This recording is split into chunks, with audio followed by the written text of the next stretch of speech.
আজকে আমি দেখাবো মাছের মাথা কেমন করে রান্না করতে হয় তরকারিতে দেওয়ার জন্য। আমি নিয়েছি ইলিশের মাথা 1 পিস, 2 ভাগে লম্বা করে কাটা, আর একটা লেজ। মাছের মাথা থেকে সব কানকো ভালো করে ছিঁড়ে ফেলে দিতে হয়, তারপর ধুয়ে নিতে হয়। ছোট একটা মাছও নিলে টেস্ট ভালো আসে। কাতলা বা রুইয়ের মাথাও ব্যবহার করা হয়।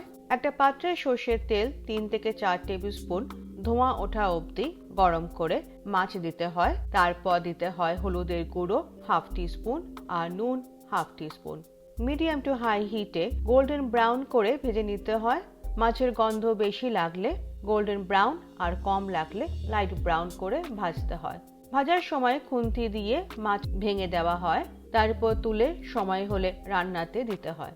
মাছের মাথা দিয়ে বাঁধাকপি, ডাল, লতি, মুড়ি ঘন্টর মতন সুস্বাদু রেসিপি বানানো হয়।